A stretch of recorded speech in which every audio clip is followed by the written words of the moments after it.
Bonjour. On pense tous savoir ce qu'est un designer, pas vrai? Eh bien aujourd'hui, on va mettre de côté toutes les idées reçues. On va plonger dans un futur très proche pour dessiner ensemble le portrait du créatif de 2026. Accrochez-vous, ça risque de bousculer un peu ce qu'on croyait savoir. Alors, la voilà, la grande question. À quoi ressemble un designer en 2026? Parce qu'il faut être clair, le rôle est en pleine métamorphose. Les compétences qui étaient au top il y a 10 ans sont aujourd'hui complètement dépassées. Alors, qu'est-ce qui a vraiment changé? C'est ce qu'on va décortiquer ensemble. Allez, première étape, il faut aller au-delà de la simple esthétique. Pour vraiment saisir qui est le designer de demain, on doit d'abord se débarrasser d'un très très vieux cliché, celui du designer qui ne s'intéresse qu'au beau. On oublie tout de suite l'image de l'artiste un peu perché. Le designer de 2026, ce n'est plus seulement quelqu'un dont le seul job est de rendre les choses jolies. Non, cette vision est complètement réductrice. Le rôle a pris une dimension bien plus stratégique, bien plus profonde. Avant toute chose, c'est une personne qui pense, qui analyse, qui décortique, qui conceptualise. Le design, c'est d'abord une discipline intellectuelle, bien avant d'être visuelle.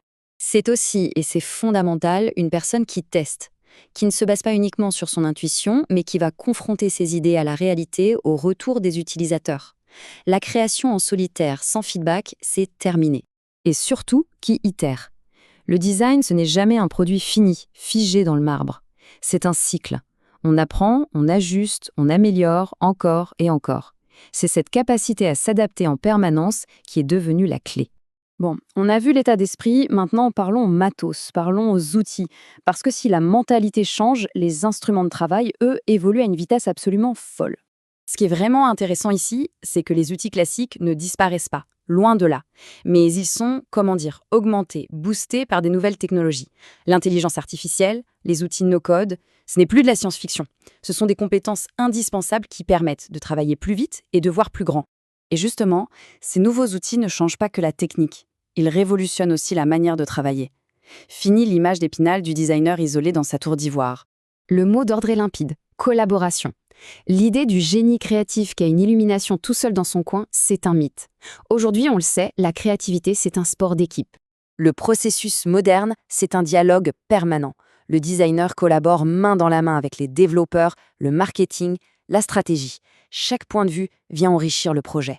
On ne construit plus pour les autres, on construit avec les autres. Et forcément, quand on travaille comme ça, en équipe, le rôle du designer se transforme. Il n'est plus un simple exécutant, il devient un véritable partenaire stratégique pour l'entreprise.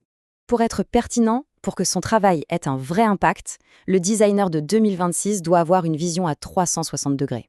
Il doit comprendre le brief, bien sûr, mais aussi les enjeux business, les cas d'usage très concrets et, les contraintes du monde réel. Le budget, la technique, c'est ça qui fait toute la différence.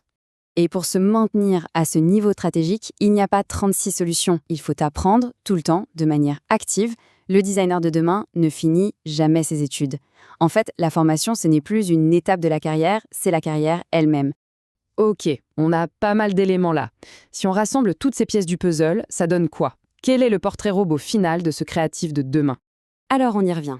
Après avoir cassé quelques mythes et exploré toutes ces nouvelles facettes du métier, on se repose la question. Concrètement, à quoi il ressemble ce fameux designer de 2026? Eh bien, le voilà, le portrait. Le designer de 2026, c'est avant tout un créatif agile, capable de s'adapter et d'itérer sans cesse.